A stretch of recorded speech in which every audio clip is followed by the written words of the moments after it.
welcome to the TLC Unleashed show, Hollywood Vibes, Sports and Life. We are at it again. What a day, spectacular. We've got Abe Cruz in the house tonight. How are you? What's up? Thank you for having me on. I appreciate it. Thank you. Of course, this is a story you guys do not want to miss all over the world. This is an incredible story, an incredible man. I mean, we were just saying, I'm like, is there anything you can't do? We had some fun today. We did a little photo shoot on the beach. Got crazy, had some fun. Yeah. Cold water, but it was cool. So I've got some beach hair going on, but that's okay. We're still about to have some fun. Shout out to my sponsor at SWAT Fuel. We are fueled and powered by SWAT Fuel. I'm going to making sure that you get to take some home to try it out. Right. So best product ever. Lee knows about that. He loves it.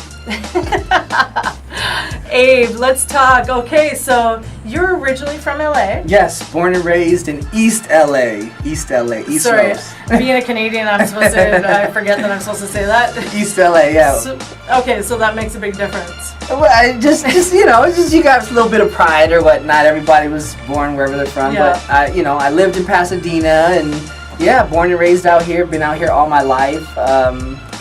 Managed to get out of the the lower levels of poverty and the journey, and You were a superstar basketball player growing up? I was gifted. I started at an early age playing sports, and I was grabbing the rim at 11 years old. Yeah. I made my first dunk when I was 12, and I was probably the same height. I haven't grown at all since 12. No, honestly, I was like 5'5", 5'6". Yeah. And so what is that, like maybe 3 inches? Yeah. Yeah. Honestly, That's all throughout my career, I was a really good athlete. Recruited here and there. I won a CIF championship as a freshman, so I got my ring. Starting point guard, guarded Baron Davis in the state finals. He went on to play for everybody, so shout out to Baron Davis. Nice. Yeah. So is that where you grew up? You always wanted to be a basketball player? Is that yes? What your My dream was? my focus was one of the sports. It was either basketball or football. My mindset was that. Going on and making it to the pros. That's what you think at that age. Yeah, well, if it's your passion too. I played soccer back home in Canada and loved it. I mean, I was going to be a professional soccer player till I couldn't play anymore. Right. It's kind of what happened, but right. And then unfortunately I found boys and and stopped playing soccer. I hear you. Well, not boys, but I hear you.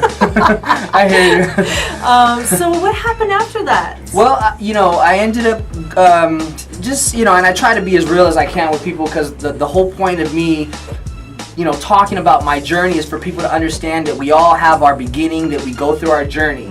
And I was an All-American football player as well. Yeah. I had 13 interceptions in 10 games my junior season.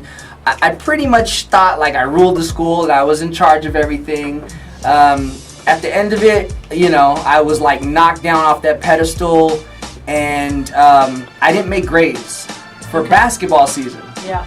And that was just like a big blow to me. So, there's so many ups and downs in life, and I bounced back from that.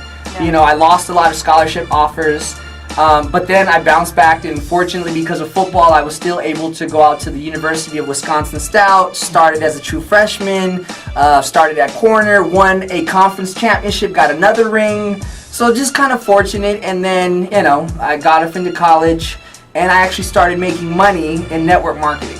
And then that's kind of when stuff went haywire, and I forgot about school. I was making money. I didn't want to be there.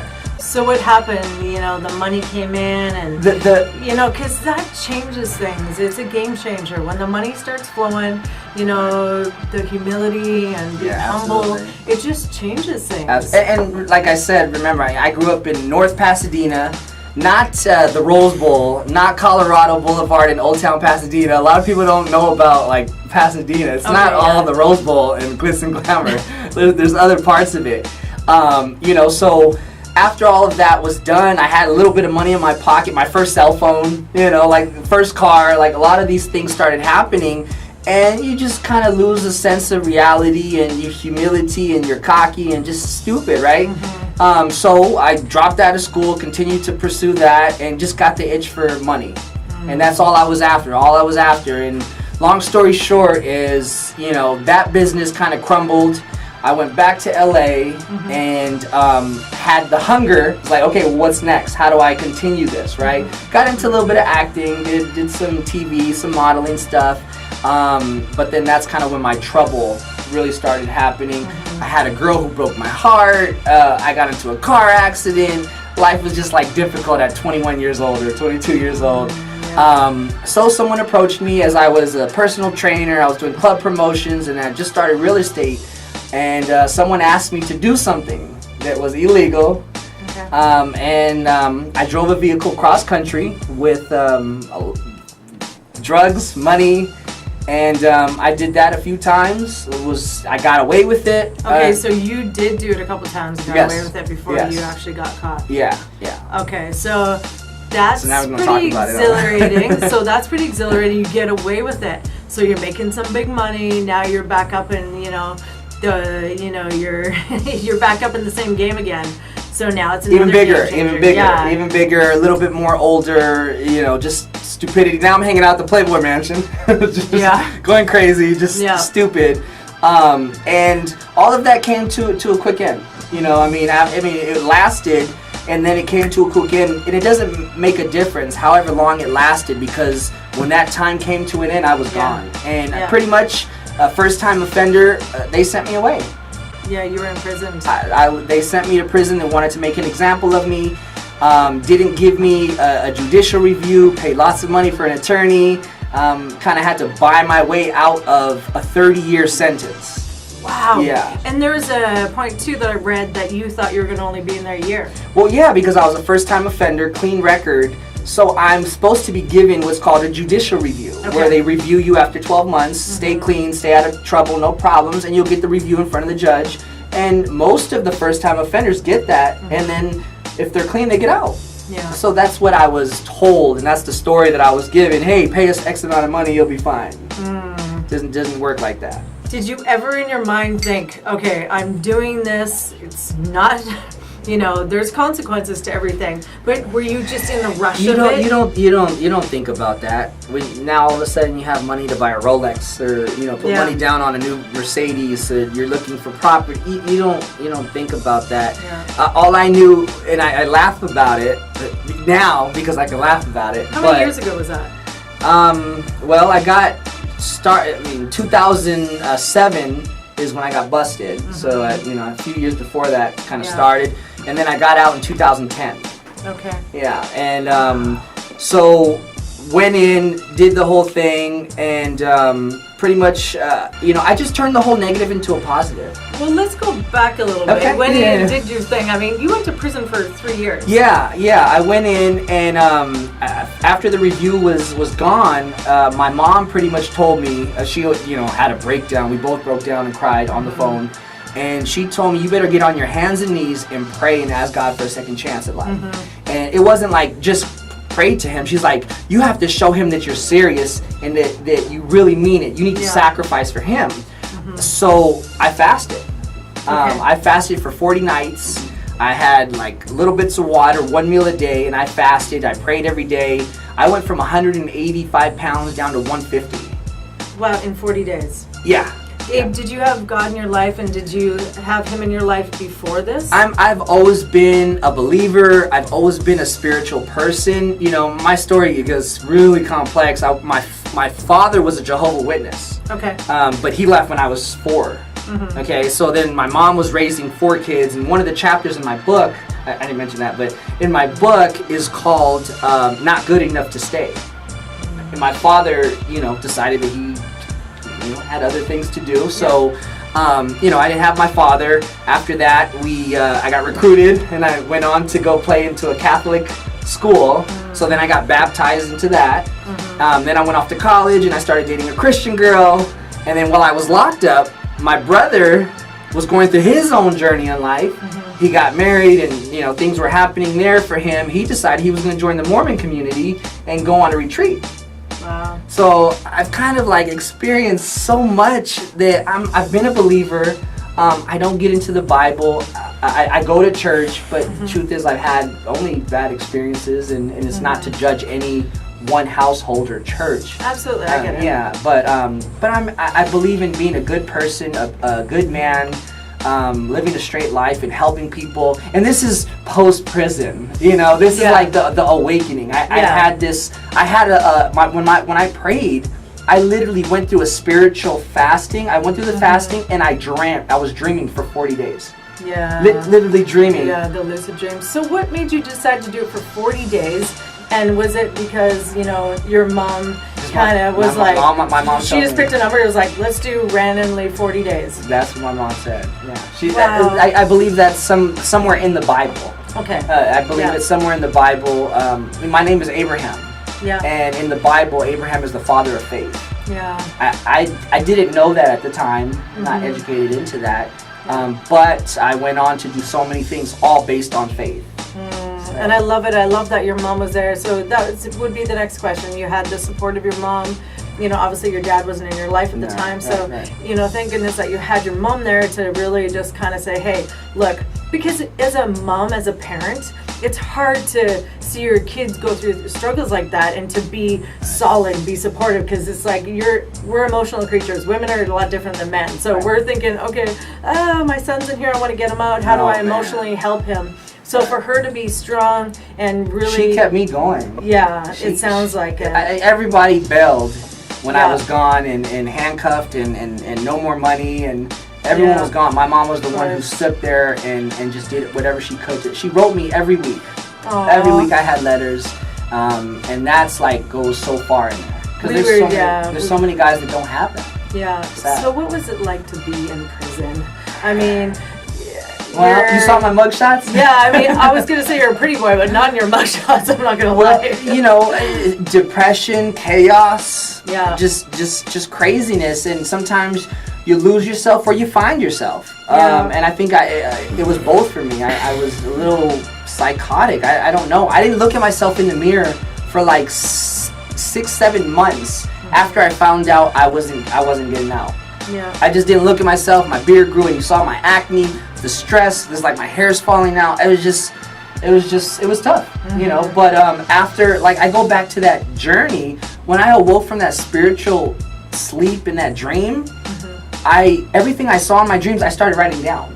Nice. And it's everything from starting a business when I got out, Forever Faith, my clothing company, fitness on the cover of fitness magazines. All of that happened. Starting my own production company, Mindset Media, just being an author, writing a book, all of these things I saw and I wrote down, and I still have a stack of paper like this that I'm putting in my book to show that, hey, the journey actually did start from prison. Yeah. So, but I tell people now, it was the greatest experience of my life. Yeah, well, when you go through those rock bottom experiences, and you can really see through it. When you get through it, not in the time, but now you're able to share your story and empower and inspire other people. It's magnificent, and to get through the depression, and when you get down like that, and to get back up. So what was it besides the fasting where you're like, hey, I'm depressed, my hair's falling out, I'm stressed out, this is all, but I'm going to keep fighting. What were you thinking? Because there's other people that are going through, the same experience or different experiences, but somewhat like it. How did you keep fighting, Abe? Well, it all started with the prayer, and then after the prayer, it was just truly believing it. You can't have faith. You can't have faith halfway. Yes. You can't have it a little bit. Yeah. You're in or you're out. Okay. So when I said I was in, and I got my letter from my attorney that said I wouldn't be getting out. Yep. That real faith kicked in, and I even if I had to lie to myself at the very beginning to tell my mom things are fine, Mom, I'm here hanging out at Boy Scout camp, and I would tell her in Spanish, todo va a estar bien, everything's cool. I started working, and I was busy every day. Yeah. I started creating. I wrote a movie script. I did a comic book. I designed a clothing line. I worked out every day. I created workout equipment with plunger sticks and broomsticks and water bags. I love that story. My little artist in prison that I paid with food, he was 300 pounds, so I threw him on my shoulders to do my legs. you know, like that. We just did whatever we had to do. Unbelievable. Yeah, because you had said they took away no weights because they were using them as weapons and stuff. Right.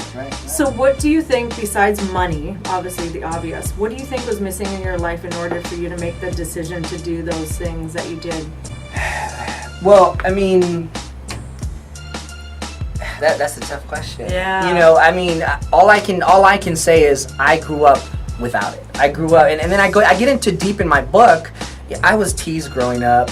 I had acne growing up. My whole 7th grade year I missed. I didn't want to go to school.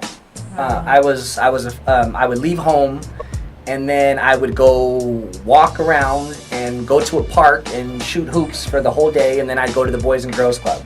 I literally missed about 90% of my 7th grade year because of acne and because of clothes and just being teased and bullied.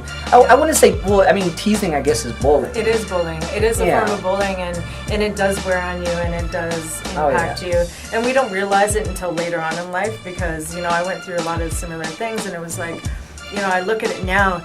Do you find that you must find this? Because, I mean, obviously the way you look, you know, you're a very attractive man, and you look great, and you're fit and physically fit, and people look up to you and admire you. So people go, oh, you don't know what it's like. You have no idea what it's like, and you're like, yeah, I do. No, yeah. I mean, everything. And I always say this. Like, I remember growing up in Pasadena, picking roaches out of my cereal. Like starting, like going back that far to the journey. I have no memories of my father. My only memories of him were him screaming and yelling, and then photos. I remember a couple photos of us at the zoo, and I only saw it because of the photo. So I don't have any good memories of him. Yeah. So everything was like the bad to just move forward in life. You know? So that motivated me as I got older because it was my mom by herself. Yeah, absolutely. And I look back at things too, you know, making poor choices in my life, and but it impacts us now today. I mean, when I was involved with the gang members. I mean, I thought it was a norm staying up doing drugs and alcohol for 3-4 days at a time, and hanging out with Hells Angels and gang members, and people getting shot in the throat beside you and dying in a nightclub. And that was normal for me because, you know, that's what I was doing, and that's what everybody else around me was doing. So people were like, don't you think this is abnormal? And I'm like, no, but you know, this is what I do. That's a great point. And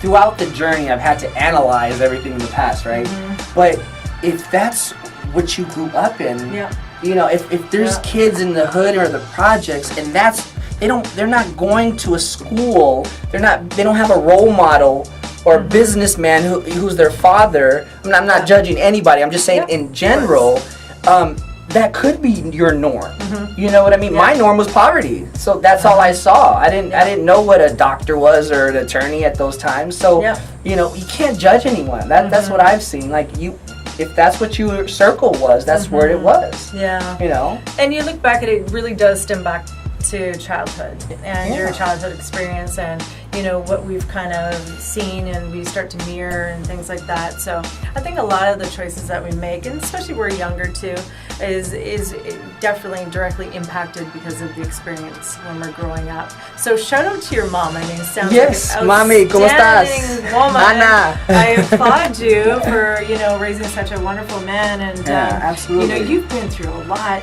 But the thing that I really admire about you, Abe, is that you have such a great spirit about you, and you're so positive, and you are changing and touching so many lives. I mean, nobody would ever think in a million years, you know, from prison inmate to, you know, like, to what you're doing now, Mindset of a Champion. You've got a book coming out, you're acting, you're doing all these amazing things. You've been on the cover of magazines. And so, you know, and I read in your bio too, some people are like, we wouldn't even hire you at McDonald's and stuff.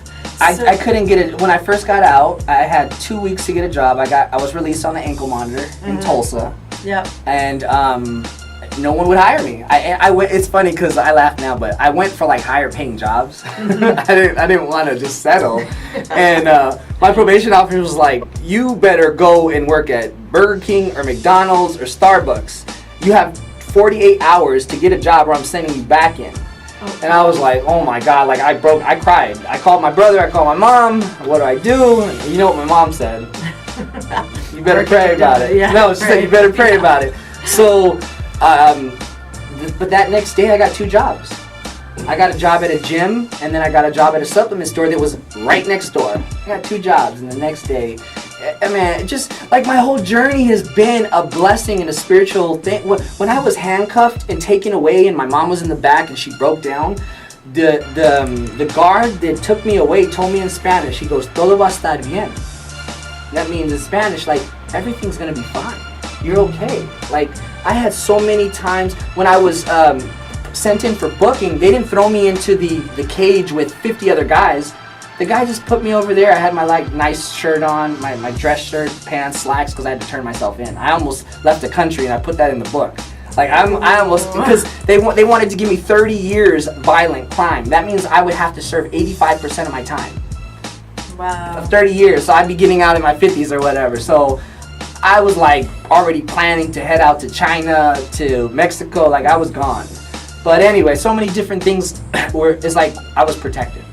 Absolutely. Yeah. And the power of prayer is so huge. Even if you don't believe in God or whatever, God of your understanding or spirituality, prayer is so huge. If you don't believe in God and you don't believe in the prayer, then believe in the mindset, believe in the vision and that secret of the law of attraction. It's all real, guys. I'm telling you right now. If you think it's a bunch of stuff, you continue to think that, and us champions will keep moving forward. I totally agree. It's funny, the power of your mind. Oh, man. It's like, even for example too, it's like you'll be thinking about someone and then all of a sudden they'll call you or text you. Yeah, It's absolutely. Absolutely. And that's how quickly it goes. Talking about hanging out with winners and being around champions. We've got Susan Singh in the house tonight. Susan. I would like to welcome you to the show. This girl is powerful and amazing and wonderful, and she's also a fellow Canadian. So, Hey. Calgary, Absolutely. Canada. Absolutely. Welcome to the show. Thank you, Tracy. It's such an honor. I'm sitting here really enjoying the conversation, getting inspired, and Thank you. really an amazing story. Thank you. Really, I Thank can you. commend you with that. It's, Appreciate it. Yeah, And Susan's such a wonderful woman. I mean, we just actually met last weekend, and Nice. we connected right away. Right, and I right. just the same type of energy, like you and I, just connected. And I loved what you're doing and talking about empowering women and Sure. and a writer, producer, director, a martial artist. This girl's badass. I'm sorry if I'm offending anyone, but watching her do martial arts and stuff with the top dogs in the industry, TJ Storm, Dawn the Dragon Wilson, Cynthia Rothrock, and Art Camacho. Are you kidding me? And Steve Ross. So shout out to all those wonderful people, friends of mine.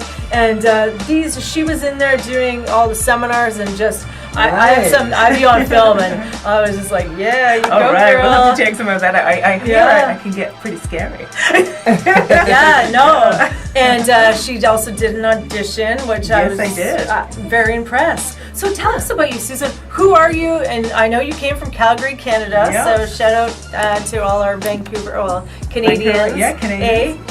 I have to say that because somebody follows up with an A behind it everywhere, so I'll just be you too now. Sure. So tell us a little bit about you, how your journey started into the acting, writing, producing. Well, thank you so much. And I go by Souza, so most Okay. people know me by Souza, S-U-Z-A. Okay. And basically, let's say I started off, was selected to play basketball for the, training with the national team. So I'm an athlete. I love that. Baller. Absolutely, we'll come outside afterwards, right? Yeah, Didn't bring my drink. So basically, I just started out. I became a professional singer, and I traveled the world. Worked with Motown Jazz. Did a few gigs with those guys, and we always had to send a video off. So it was always like, oh God, I have to send a video. So I started, finding out more about video, more about, how to, make something like half decent. But I'm an action. TJ Storm said to me, hey guys, you need to be watching like 3 action movies a week. I'm like, TJ, I watched like 3 action movies back to back, like 3 nights ago. So I love action movies, and I thought, oh, how would it, to be actually trying to, do an action movie. So I started with my debut movie, Then I did an action comedy, or the teaser to it's not completed, in development, and then now Replicant, which is the movie that we were talking about. And yeah, and Art Camacho gave us like major thumbs up for that one. I saw the review. To get a review like that from Art Camacho is outstanding. I commend you. But it blew me away. I watched it the other night, and I've watched it 5 times since. 5 is my lucky number, and I keep watching it, and you know what fires me up? It gets me, I want to go do martial arts. I want to see it. Yeah, I know. We're going to play it, because my phone's in use right now, but if you have it on your phone. I don't even have it on my phone. My phone hasn't worked since I crossed the border. Okay. I posted on my Facebook, guys, Replicant. It's on my Facebook. The teaser, the trailer, whatever you want to call it, is on there. It's dynamic, it's powerful, and it's friggin', it'll blow your mind. So I definitely want to be in one of your movies. Absolutely, you're going to be. We're working on this, and like this guy has got to be in movies everywhere. Absolutely. He's a natural, but just to be in those action scenes and the fighting scenes and stunts, obviously it's my dream come true. Right. So I'm super excited to what's next. So tell us about what you're doing and how you're involving women into this as well. Sure. Well, I was the treasurer of Women in Film up in Canada, and it was a great organization, but I really wanted something that was a little bit more diverse. I wanted something that I'm an action, like for some of the clips and the movies I was doing, he said, yeah, well, it's a women's organization, we're not really into that kind of stuff, right? It's too much. It's a bit too much. So, so I kind of found myself out in a corner, really, because it's not a big genre, I guess. I can see you like kicking the door down and leaving the office. Hey, I want in. I will mess you up. She took it off the frame. You better let me in. I might want to change your mind. It was kind of more of a marginalized kind of, because it's not a huge, genre for females action or martial arts movies. So I love them, and I thought, do what you love. So basically, we started on Replicant. So I just realized we did one scene. There was the main character, 16-year-old Vladimir Romanov, 16-year-old daughter to Vladimir Romanov. So that's her character, and that's the storyline. That sounds sexy. I don't know. Like, it sounds sexy. You sold me right there. Okay. I'm in. So Vladimir Romanov is one fight scene, and there's a female banker. Then there's 2 bodyguards. One's a female, one's a male. So basically, in this scene, it was like I think 5-to-1 women to men, which is really unusual. It wasn't planned out that way. But I'm like, I got a couple of male bankers and this one female banker.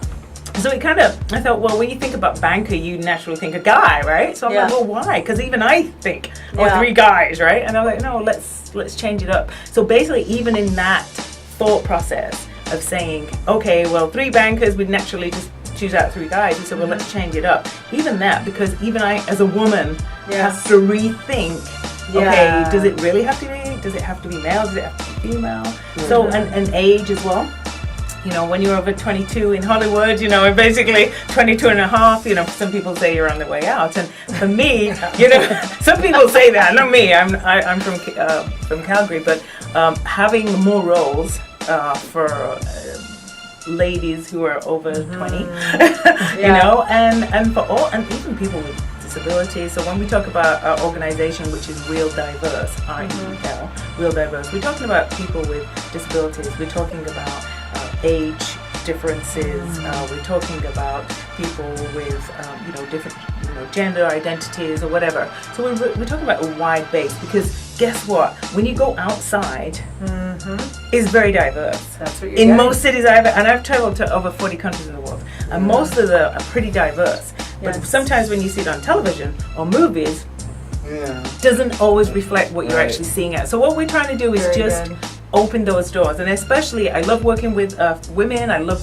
working because I find that we're like, come on, we want to kick some butt, and I get hired if I cry and I get rescued, but I actually really want to be the protagonist and actually go be like Wonder Woman. Right? Isn't that funny? That's what you asked me today. Let's ask you. I asked her at the beach. I said, okay, so we're talking about acting. Are you the girl that's like the action guy is gonna save the world and then he gets the girl, or are you the girl that's gonna save the world and then go grab your guy? Get the guy. You know, so I don't know. Go on. Which one are you? I want to hear your opinion first. She's the one who goes and saves the world. Of course.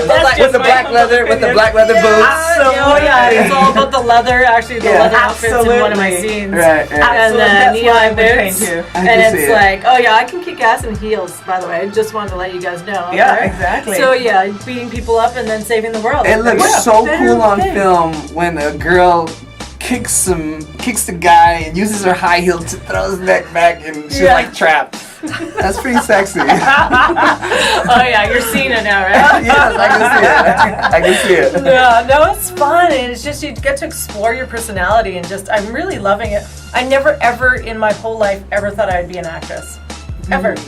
I came from Canada. I was like, you know, and I did background work. I did doubling, body doubling, but it was just one of those things. I don't know. I'm actually a little bit shy. It's funny when people laugh when I say that, but I was very shy. I just kept to myself, and I played sports, and I was an athlete. And so when people look at it, they're like, wow, you've really come out of your shell. And people that know me now, they're like, come out of your shell? Right. She's always been like this. Always out of your shell? But it wasn't that way. So how did you go from being a singer into all this dynamic, diverse stuff? But I think creatives are just creatives. I really honestly do. I think you can take a creative and kind of put them in any, like I oil paint as well. People are like, oh, you gotta sell your work, and they're like, oh, it's not that good. But you know, I think creatives are just creatives. I think you can take a creative, you can say, okay, I need you to do an oil painting right here, then come over here, direct a movie, write a book, and go perform. You figure it out. You just figure it out. Yeah. You just figure it out. So basically, like on the first movie, we needed an editor. We didn't have one. We needed motion graphics. We didn't have one. So You fixed that too? I fixed it. I had to become editor. And I took on 7 roles to make it happen. To make it happen. And I think that is, you know, what you were talking about. It's either belief and prayer, or it's a mindset.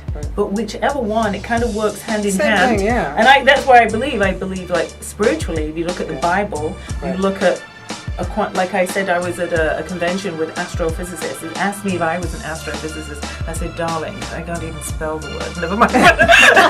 so I'm like, no, I'm not really an astrophysicist. But it was obviously very flattering. But I was making a comparison. It is done. There you go. It's the accent every time. Just anything. You're like, I can do it all with this accent. But I was saying that, you know, I said basically the Bible and quantum mechanics are saying identical things.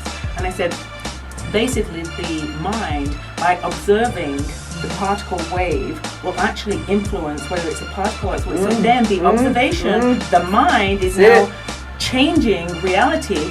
Well, what is the Bible saying? What is the Quran saying? Or what is every spiritual, the Buddhist, you know, what are they saying? Saying exactly the same thing. Right. So I really like that point that you made about that. It's pretty cool. Amen. All right. I love it. And it's amazing how people shut down when you start talking about things like this, but really dive into yourself and just kind of take the time to really think about these things, because it does make sense. It all starts in the mind. Your mind controls your body. And I can't tell people that enough, because it's anything you do, sports, acting, any field of life that you're doing, it's always the mind that's going to control it. So, I mean, you're inspiring people all over the world, both of you. What kind of movies are you going to be doing next? Well, we've got an action comedy that we love, and have you ever seen Brothers Grimsby? It's a comedy, right? Yeah, the Ukrainian Ben Affleck. Let's go. We laugh at that all the time, but because he does actually look like him.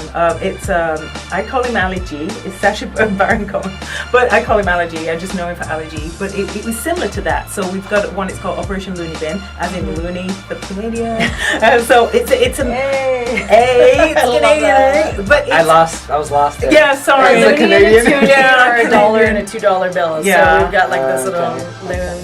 Yeah. Anyway, it sounded a lot better before. Yeah, exactly, for the explanation. But thanks for that, Abe. That's okay. Thanks for making us sound really stupid Canadians. I appreciate that. But yeah, that's an action comedy, and what I love is, obviously I'm British, I live in Canada, and I love I love the States. I love the energy. And I tell everybody, they're like, oh, so you cross the border and you feel the energy change, right? I'm like, yup. I do. I tell everybody that. I'm not going to lie. So most of my movies have these three elements, these usually involving Canada, US, and the UK. So I always have these different characters from these places because I feel like I have a little bit of a handle on this. So you know, that one's Operation Leave-In. Then we have another top secret one we can't mention yet. And then Replicant that we're hoping, you know, for art to get involved in. And we've, if I may, I just wanted to announce a little bit of good news. So the stunt reel for our main character, Valetika Romanoff, which is Asha Ane, just got into the final for the Urban Action Showcase. And, you know, they're really inspiring kind of urban action films. And especially a big shout out to those guys. I'm really looking forward to going there in November in New York. In conjunction with HBO. Yeah, they're really inspiring female action movie directors, action fantastic people. Congratulations. So kudos to those guys. Yeah. When you're picking out you know, people for your roles in your movies, what are you looking for? What is looking for you? Yes. I'm looking for you. Right. That's what I'm looking for. That's a right answer. I'm looking for you. So, honestly, I love people and I know people's personality. I will write a movie around people's personality. I don't do it the other way. Nice. I never say, okay, this is a story, but this person has to be like this, and I'll go and scour the world. No, no, that's not how I do it. Good. I say, okay, I'm writing a role for Abe. Who am I going to put? Abe's going to be the jock because he's funny. He's going to come down. He's going to be comical, but he's going to be like, but he's going to be the comic relief, but not in a stupid way. Right. Yeah. In a like. But if needed, smart, totally. In a smart. That's how I'm gonna. He's smart. He makes the smart comments, but he's funny. Yeah. You are you're gonna kick butt. You're gonna come in. Yes, I see you in the leather. Yeah. I see you in the leather, and you're gonna kick butt. You're not gonna talk too much, but you're just gonna show. You know, you're kind of like, I'm from Missouri. You don't smile. You're Missouri. You don't smile. You're from Missouri. Yeah. You're the show me state, right? Yeah. So that's what you're doing. Love you're it. the little bit, you know, because you.